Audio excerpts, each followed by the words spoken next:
Bonjour, bienvenue dans ce nouvel épisode. Je suis avec le docteur Patrick Nipper, qui est aussi mon papa, chirurgien plasticien à Paris.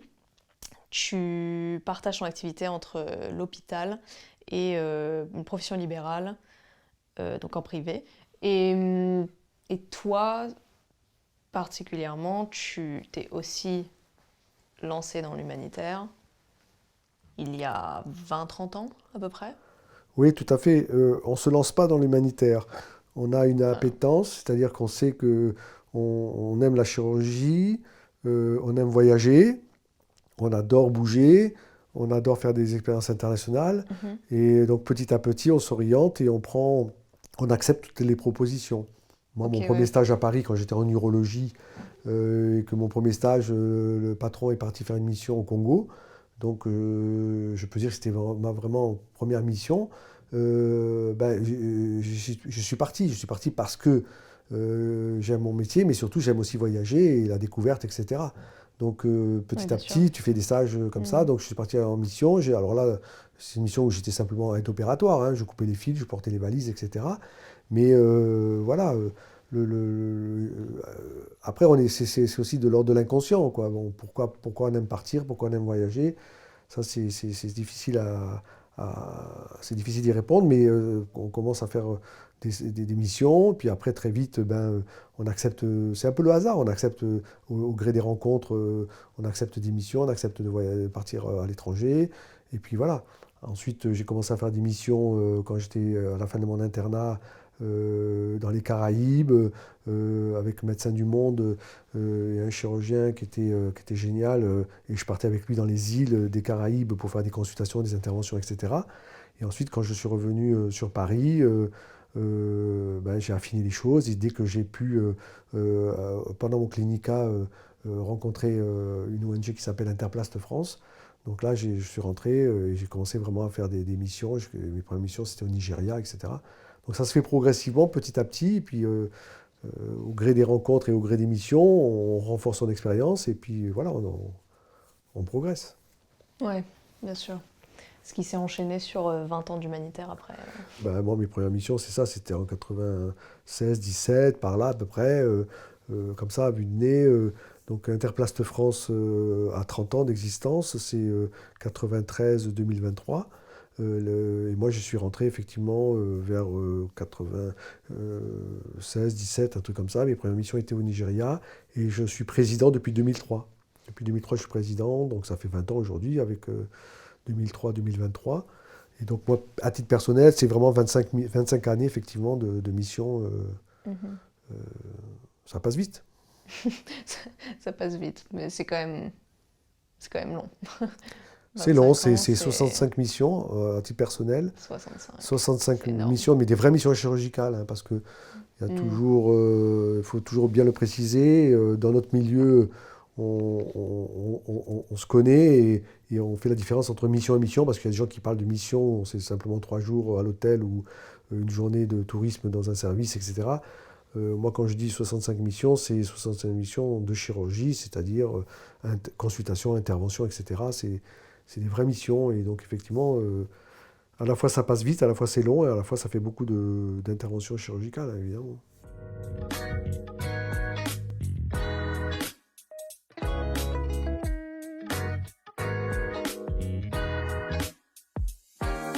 Comment tu prépares une mission humanitaire? Qu'est-ce qu'il faut? Quelle est la base de ce que vous amenez?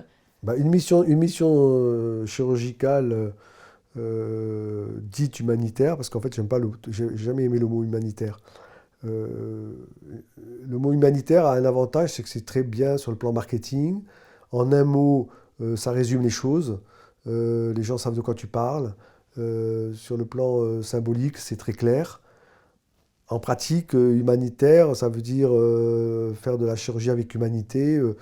Bon, ben, tous les médecins, tous les chirurgiens, tous les soignants, qu'ils soient en France ou à l'étranger, font de la chirurgie humanitaire. Tous les soignants font leur métier avec humanité. Il ne faut pas partir en Afrique pour faire de l'humanitaire. Donc l'humanitaire le mot humanitaire a cet avantage d'être clair et donc facile à comprendre, mais il y a l'inconvénient, c'est qu'il y a trop de choses derrière ce mot humanitaire. Il y a beaucoup de gens qui font du tourisme et qui font des missions humanitaires. Je suis méchant de dire ça, mais je dirais qu'il y a 60% des missions humanitaires qui sont des missions touristiques.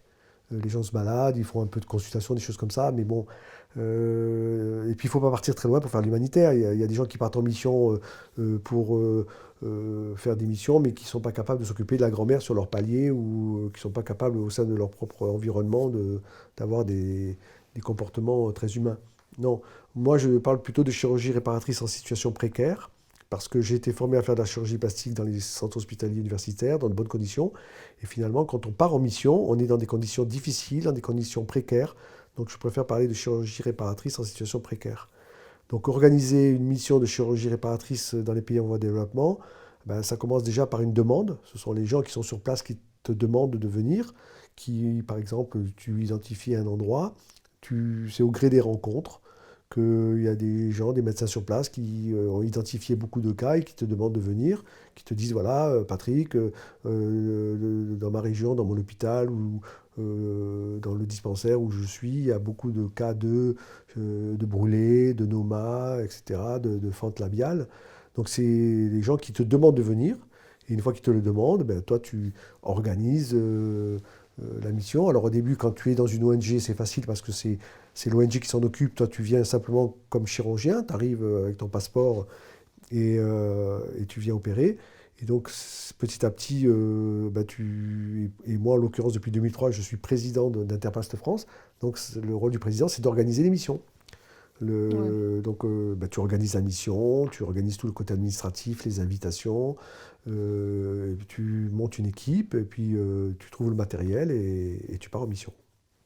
Et vous partez à combien en général? Alors en général, nous, les missions, alors nous depuis 2003, depuis que je suis président, on s'est spécialisé dans la chirurgie plastique nomade, c'est-à-dire qu'on va en brousse. C'est-à-dire que, comme beaucoup d'ONG, on a d'abord travaillé dans les grands centres hospitaliers, universitaires ou des grandes villes comme Lomé, Cotonou, Accra, enfin toutes les grandes capitales des pays en voie de développement et notamment africains comme Madagascar, Antananarivo, etc. Donc ensuite, très vite, on s'est aperçu que la vraie demande en chirurgie réparatrice venait de la zone rurale.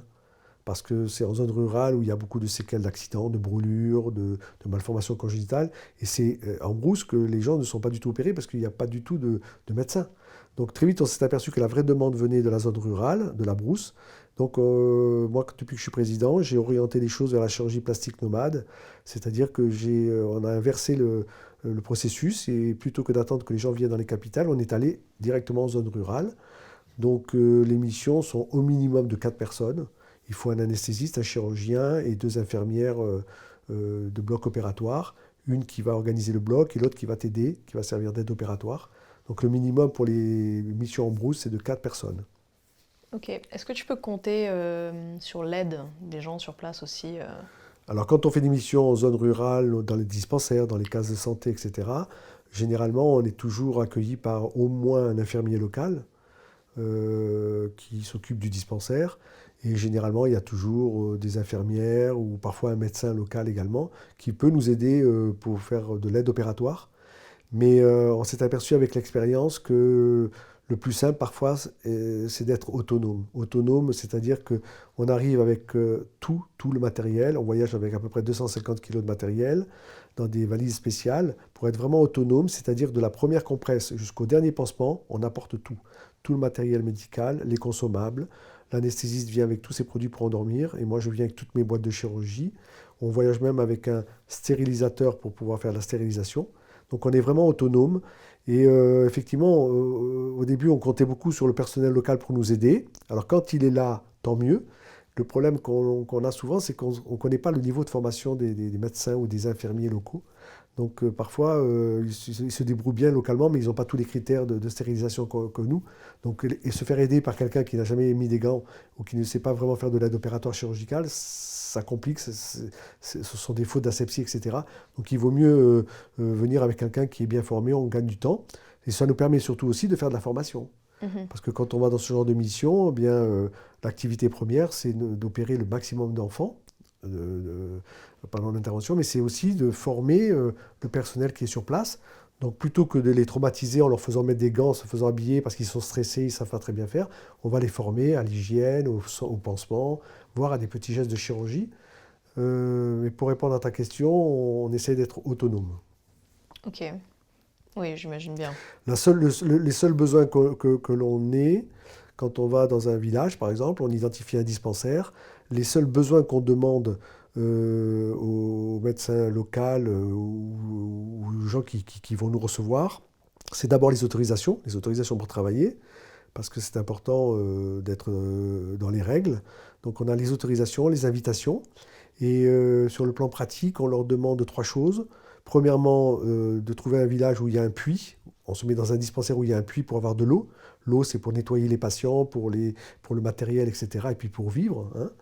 Le deuxième impératif, c'est d'avoir un obus d'oxygène pour pouvoir faire les anesthésies générales. Donc c'est un obus d'oxygène qu'on va emprunter dans un petit hôpital sur lequel nous, on va, avec nos détendeurs, brancher nos détendeurs pour avoir de l'oxygène. Et le troisième impératif, c'est d'avoir un peu d'électricité pour faire marcher nos appareils, le bistouri électrique, recharger tout le matériel. Donc avant, on voyageait avec un groupe électrogène. Ensuite, on est passé par une phase où on prenait ou on empruntait un groupe électrogène localement. Et maintenant, de plus en plus, même en brousse, il y a, avec le photovoltaïque, on a un peu d'électricité où on trouve toujours un groupe électrogène local. Donc les trois impératifs, c'est un peu d'eau, un peu d'électricité et un peu d'oxygène médical. En dehors de ça, on vient avec tout, de A à Z. Waouh. Et tu parlais de 250 kilos de 250 kilos, c'est matériel. beaucoup et pas beaucoup, hein.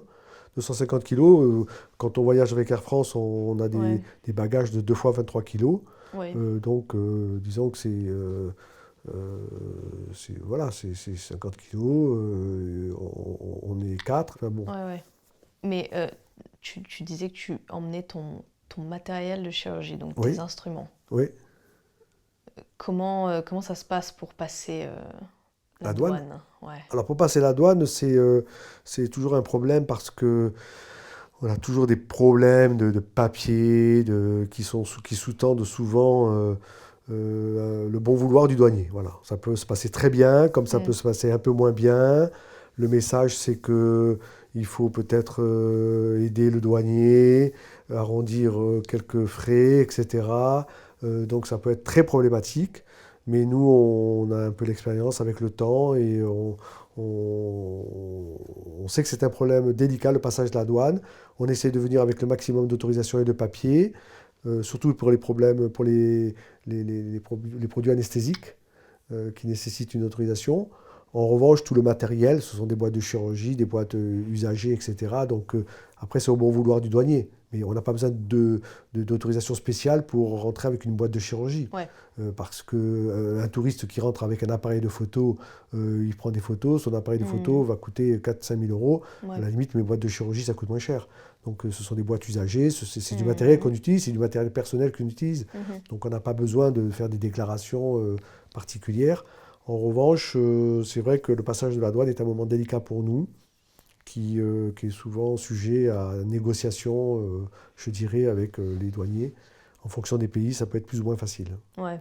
Est-ce que tu as déjà eu à devoir annuler une mission à cause d'un problème de paperasse ou un problème de Annuler, matériel ou quoi que ce non, soit? mais avoir des problèmes, oui. C'est-à-dire qu'il nous est arrivé quelquefois d'arriver à la douane et d'avoir un douanier un peu arrogant, Mm.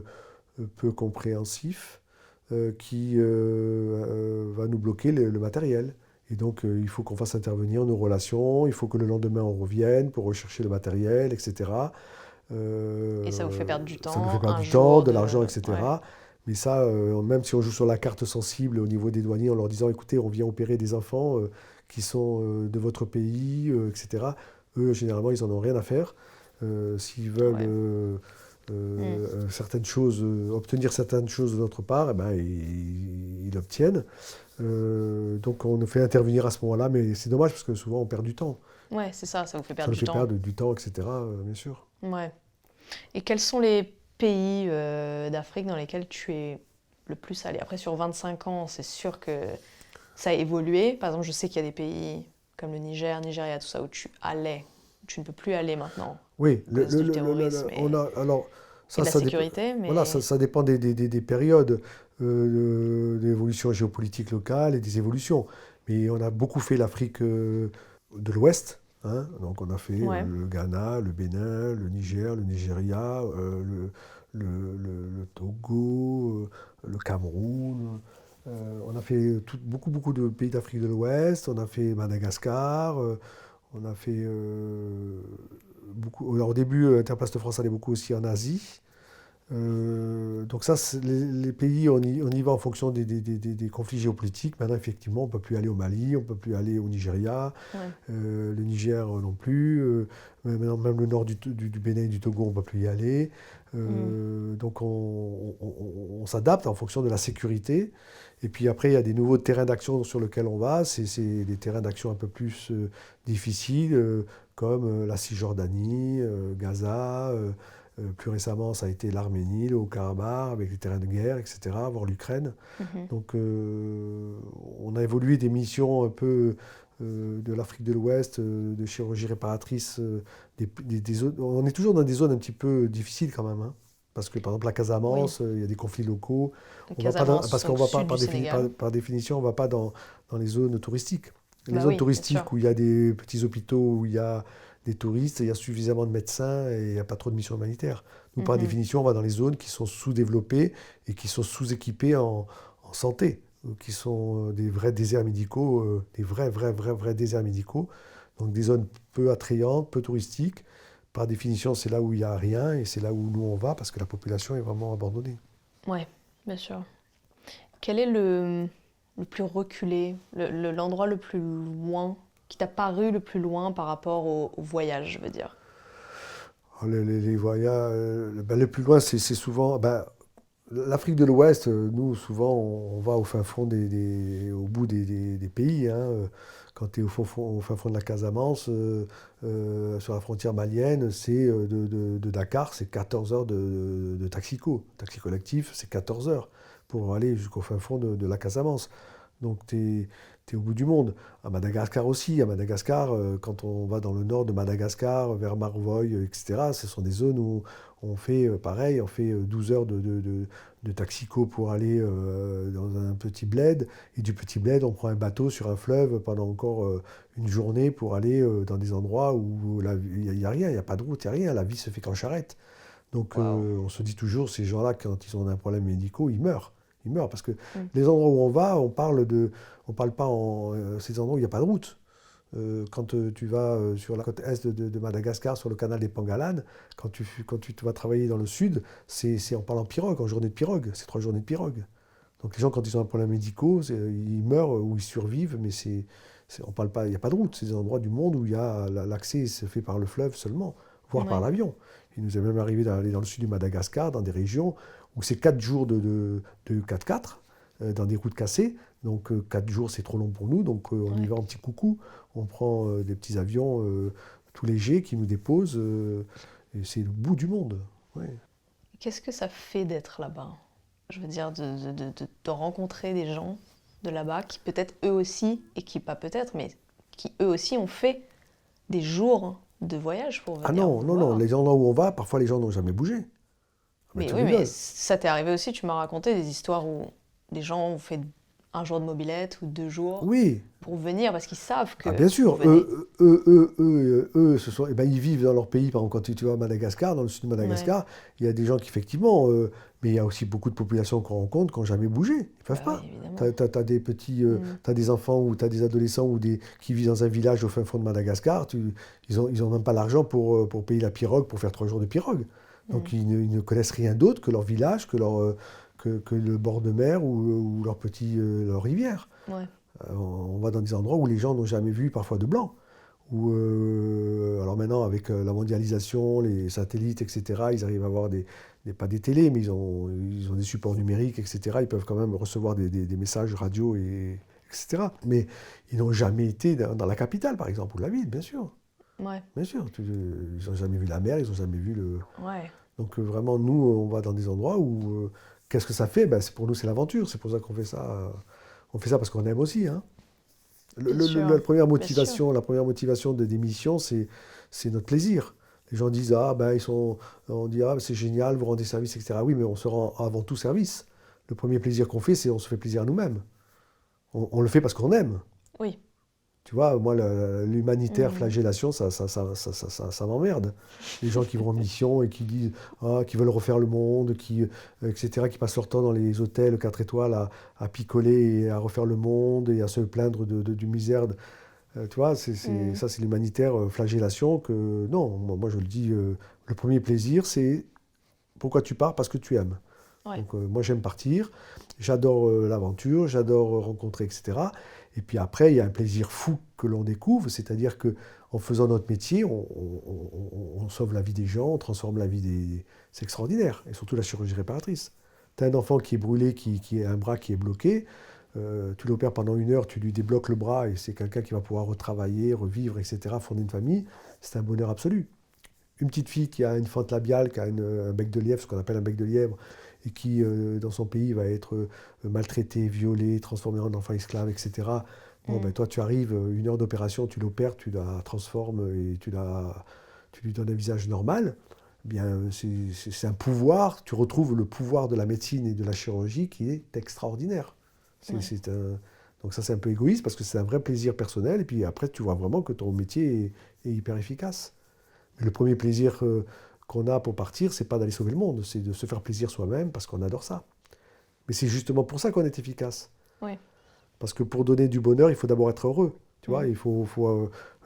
moi, je peux Mhm. partir que parce que ta maman est là, parce que ta maman s'est occupée de vous. Pour pouvoir partir, il faut que, quand vous êtes né, quand il y avait des filles, etc., donc il fallait que s'il n'y avait pas maman pour s'occuper de vous et vous garder, ben, je n'aurais pas pu partir en mission. Ouais. Donc, et puis quand tu es bien dans ta vie, quand tu es bien dans ta profession, quand tu es bien dans ton pays et que tu as suffisamment d'argent, eh bien, tu pars.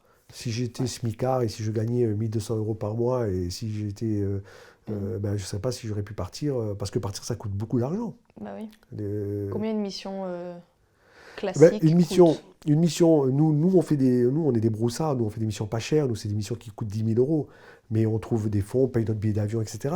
Mais pour un chirurgien qui est en libéral comme moi, Mhm. partir, ça me coûte beaucoup d'argent, parce que quand je pars, je ne travaille pas. Ouais. Moi, je suis un artisan, hein. Donc, si tu Mhm. veux, si je ne travaille pas, je ne bouffe pas. Ouais. Donc, les charges, elles tombent, mais Mhm. tu pars, tu ralentis ton activité parce que tu vas partir, parce que tu ne veux pas faire de grosses opérations avant de partir. Quand tu pars, tu ne consultes pas. Quand tu reviens, il faut attendre que les consultations se remplissent pour réopérer, etc. Donc, un chirurgien libéral qui part en mission, c'est vraiment un vrai sacrifice, c'est personnel. Mhm. À la fois, quand tu es un hospitalier et que tu pars en mission, c'est différent, parce que quand tu es un médecin hospitalier et que tu pars, tu as ton salaire qui tombe. Ouais. Ouais. Donc pour moi, c'est pas de l'humanitaire, c'est de la coopération. Quand tu es un chirurgien hospitalier ou quand tu es dans une grosse ONG, dans les grosses ONG, les gens sont salariés. Ils ne sont pas bien payés, mais ils sont salariés. Tandis que Ouais. vraiment, pour moi, l'humanitaire, c'est vraiment un don personnel. C'est celui Ouais. qui part Et tu donnes ton temps et aussi. ton temps et ton Bien argent. sûr. Hein. Oui, bien Moi, sûr. l'humanitaire, ça me coûte au moins 15 000 € par an. Ouais. Si je compte ce que ça me coûte en frais, en manque à gagner, etc., c'est beaucoup d'argent. Et après, Mhm. c'est un choix, c'est un plaisir aussi intense. Mhm. Donc, pour partir, il faut être heureux, il faut être passionné, et c'est ce que veulent les gens sur place. Les gens sur place, Ben ils oui, veulent des chirurgiens dynamiques qui opèrent, ils ont besoin de ça. ils ont besoin de ça. Ils n'ont pas Ouais. besoin de voir quelqu'un qui se lamente, qui refait le Non, monde bien sûr que et non. qui passe autant Mhm. au bistrot de l'hôtel à...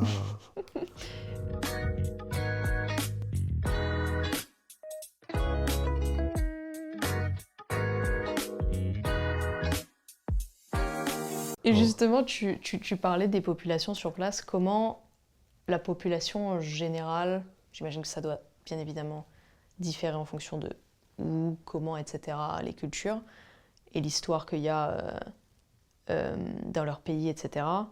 Mais comment la population vous accueille, je veux dire, vous voit votre, Ben, votre présence la et votre... population généralement, nous voit toujours, d'abord, souvent elle ne comprend pas.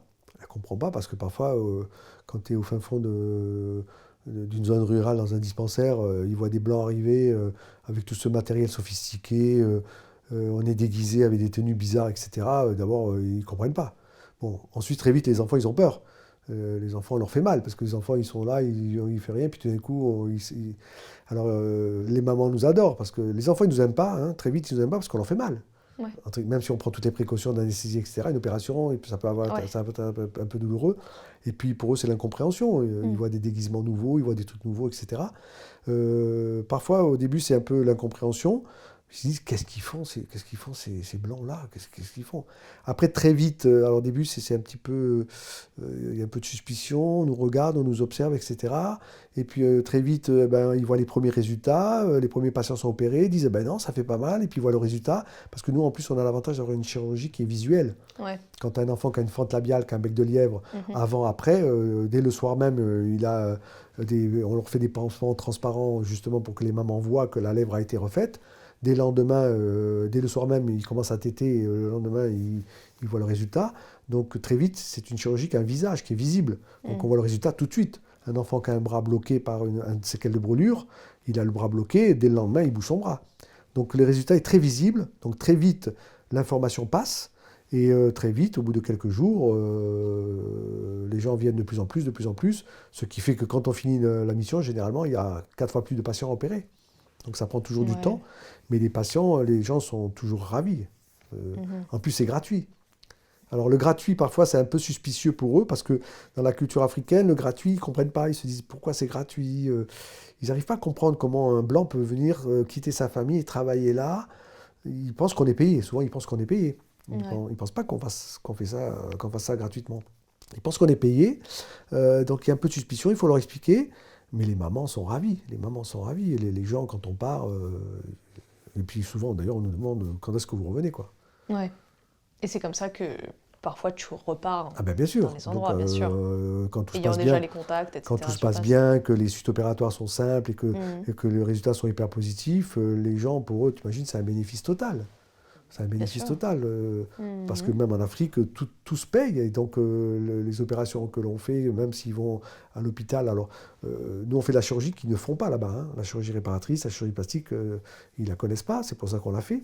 C'est pour ça qu'on y va d'ailleurs, hein. Parce que toute la chirurgie que sait faire le chirurgien africain, les chirurgiens africains sont très doués, sont très bons, mais ils vont faire de la chirurgie générale, de la chirurgie, les hernies ombilicales, les choses comme ça. Enfin, pas les hernies ombilicales, les hernies inguinales. Ils vont faire toute la chirurgie digestive. Donc il y a beaucoup de chirurgiens qui font la chirurgie de base, mais toutes les chirurgies très spécialisées ne le font pas ou ils n'ont pas le matériel. Donc c'est pour ça que nous, on l'a fait. Et donc les patients sont ravis, bien sûr. Ouais. Il y a pas de mots, quoi. Ouais, parce que évidemment que là-bas, surtout vu le niveau de précarité, etc., enfin, Mais soit tu parfois, as une maladie et non, et puis tu meurs, hein. surtout la particularité, Soit c'est bénin, quoi. la particularité, souvent, c'est qu'ils n'envisagent même pas que ce soit faisable. Ouais. C'est-à-dire que pour eux, c'est normal. Ouais. L'enfant, il a une malformation, c'est comme ça. Donc ils n'imaginent même pas que ça puisse être réparable. Ouais. Et puis tout d'un coup, ils voient une opération, une, deux, trois. Puis après, les mamans disent, mais attends, mais lui, il a fait ça, cet enfant. Donc ils t'amènent leur enfant. Ils vont téléphoner ou ils vont prévenir le village à côté en disant, tu sais, il y a là la petite Intel, ils lui ont fait ça, ça, ça. Donc Ouais. et parfois, même ils découvrent ce qui est possible. Ouais. Mais même les infirmiers localement, quand ils voient ce qu'on fait, ils pensaient que c'était même pas faisable. Ouais, bien sûr, c'est ça. Et là-bas, malheureusement, enfin, il y a des gens que tu peux même pas opérer parce que c'est trop compliqué ou quoi, ou c'est une espèce de... Bah, d'abord, Dans ils ont. ces endroits-là, Bah, t'as bien quelque sûr. chose, t'as Bah, un cancer ou quoi que ce soit, c'est tu sentence de meurs, mort, tu quoi. meurs. Dès que tu as Ça. une pathologie un peu grave, tu meurs. Parce qu'ils ont même pas. Localement, il faut imaginer qu'il n'y a rien. C'est un dispensaire où il y a 3 aiguilles Ouais. et 3 compresses. Donc il n'y a absolument rien. En plus, et surtout, ils n'ont pas l'argent pour aller dans la capitale pour se faire soigner, parce que ça coûte très cher pour eux.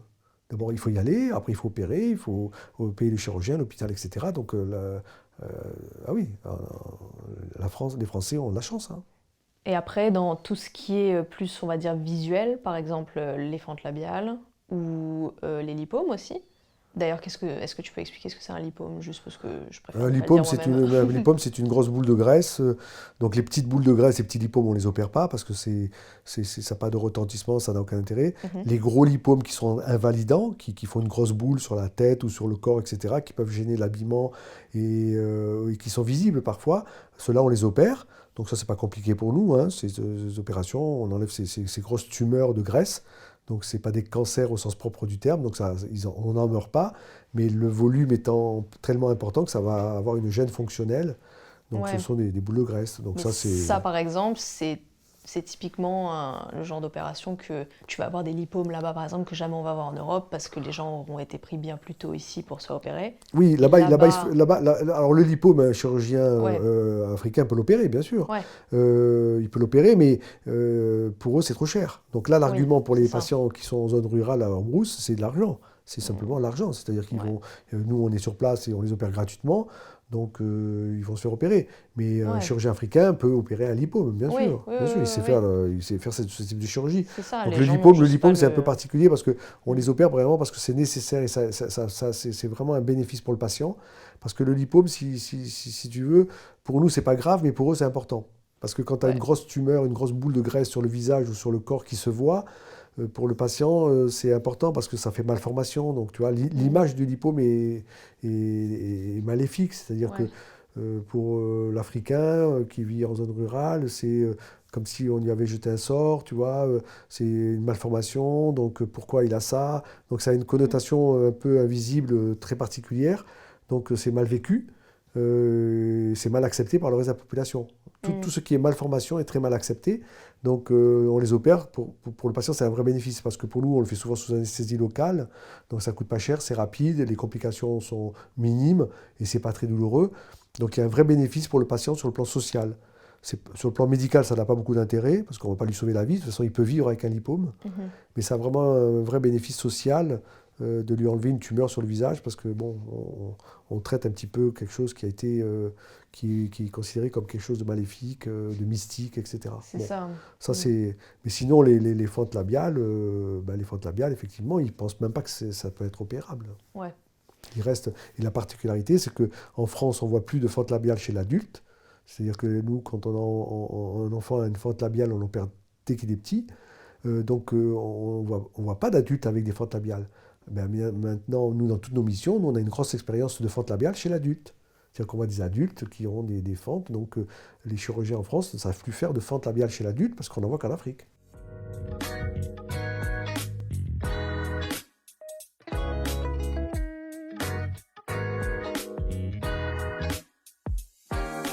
Donc des lipomes, des choses comme ça qui ne sont pas forcément néfastes pour le corps. Les gens vivent avec, ça grossit en fait. Mais vous les opérez et parfois vous devez en opérer parce que ça a une dimension un peu mystique Bien sûr, parce que pour eux. la maladie en Afrique a une dimension visible et invisible. Donc la partie visible, c'est ce qu'on appelle la biomédecine, c'est-à-dire que par exemple une fente labiale, pour nous, c'est une malformation congénitale, c'est dû c'est une malformation de naissance qui est due à une raison embryologique de formation. Mais pour l'Africain, par exemple, c'est surtout en zone rurale, le symbole de la fente labiale, c'est une malformation mystique. C'est-à-dire que c'est un sort qui a été jeté sur l'enfant. Et donc, c'est par exemple le génie de la forêt ou le génie de la rivière qui a jeté un mauvais sort. Donc, si tu as une fente labiale, si mon enfant a une fente labiale, c'est qu'il y a un mauvais sort qui a été jeté. Donc, la réparation visible, c'est nous qui la faisons. On va opérer la fente.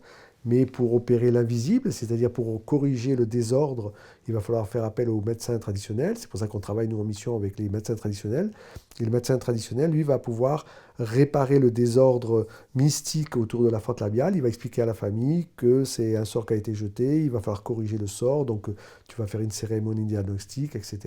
C'est ce que j'appelle l'ethnochirurgie. Ethno en référence à l'ethnologie. Et c'est pour que le patient, lui, sur le plan visible, il va être réparé, mais le désordre social va être aussi amélioré par le médecin traditionnel. Comme ça, le patient est soigné sur le plan holistique, en totalité, parce que souvent en Afrique, la malformation a une dimension mystique. Et c'est pour ça que le lipome, qui est souvent négligé par les médecins européens, c'est-à-dire que pour nous, médecins européens, un lipome, c'est une boule de graisse, ça n'a aucune conséquence, sauf les gros lipomes, hein, parce que quand même, nous, en Afrique, on opère des gros lipomes qui ont quand même, qui entraînent un handicap, hein, qui vont gêner le Ouais. bras, qui vont gêner le visage, etc. On n'opère que des gros lipomes. Mais la finalité quand même de notre intervention sur les lipomes, surtout les lipomes qui sont visibles sur le visage ou sur le corps, c'est pour traiter cette partie un peu mystique, pour enlever la maladie, quoi. Voilà. Ouais. Donc, Quand tu parles de gros lipomes, par exemple, un gros lipome, c'est quel bah, diamètre pour des toi? lipomes, c'est des pamplemousses, c'est des melons. Ah C'est des ouais. choses énormes. Oui, parfois, moi, il m'est arrivé d'enlever des lipomes de 3 kilos. Oh, waouh. Ah oui, c'est un ballon de foot, quoi. Ah oui, Et les oui. gens avaient ça où sur le Ben, corps, par sur le exemple? dos, sur le cou, sur le thorax, bien sûr. Waouh. Donc, oui, oui, c'est pas des petits lipomes. Les petits lipomes, on les laisse. Alors, le petit lipome a quand même aussi une dimension mystique, parce que, surtout les petits lipomes qu'il y a sur le front, qui se voient beaucoup. Le patient, Hmm. lui, il se demande qui lui a jeté ce sort, parce que pour lui, c'est une maladie un peu mystique. En Afrique, dès qu'il y a un truc un peu anormal, il y a toujours cette dimension un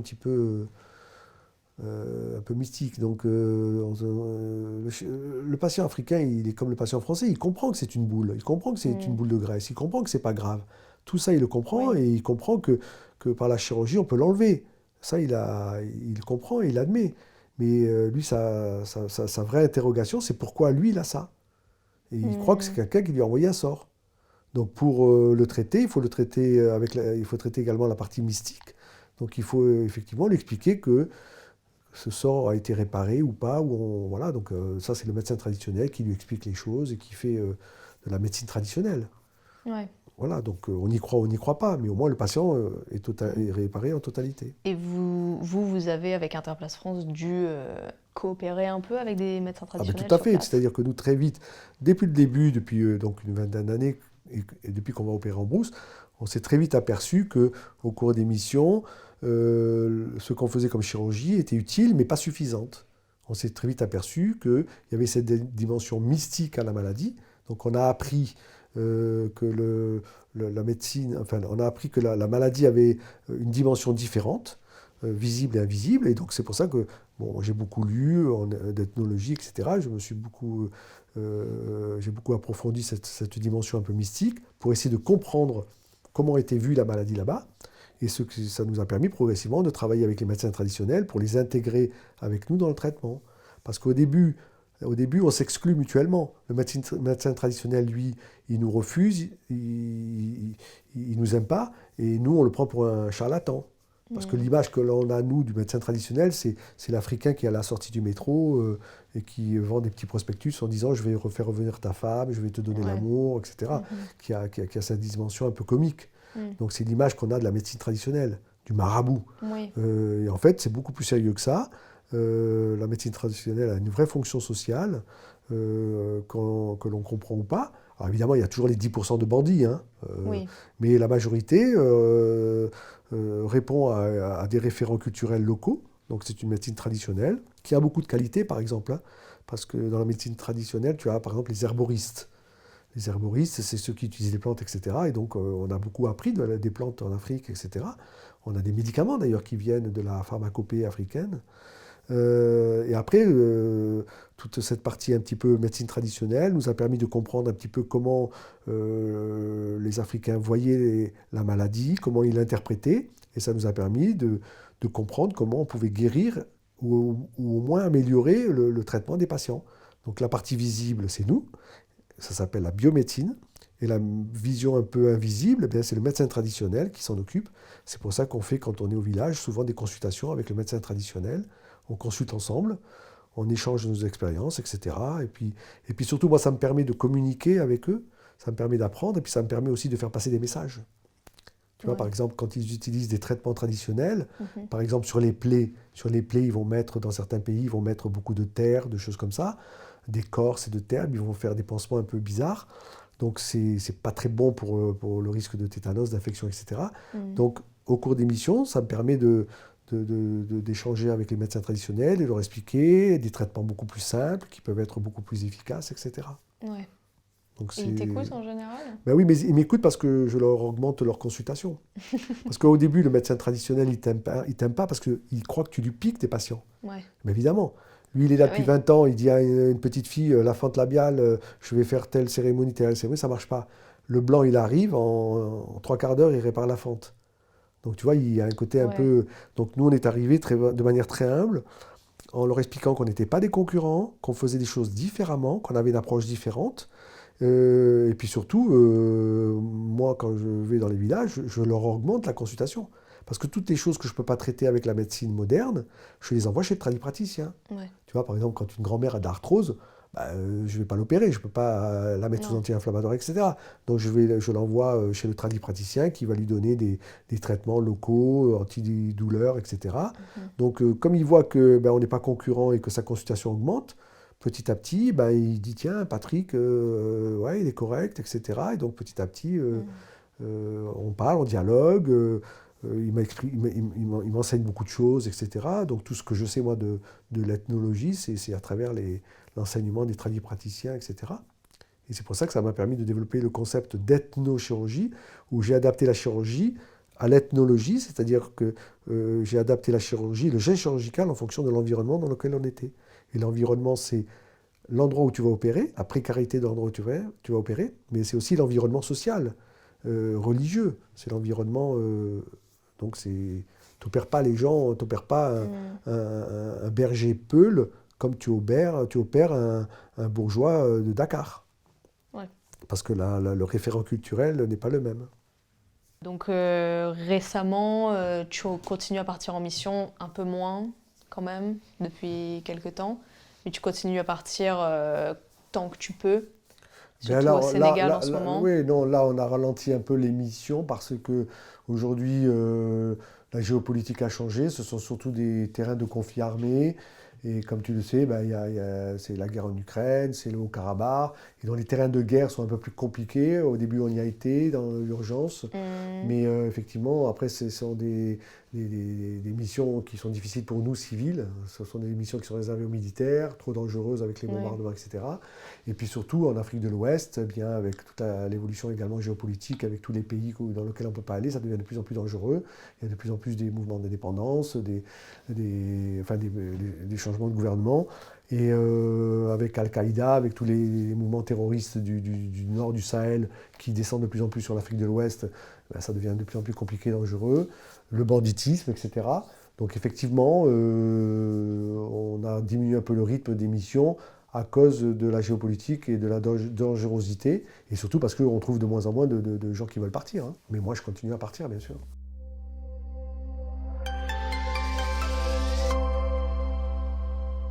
Merci d'avoir écouté, j'espère que cet épisode vous aura plu.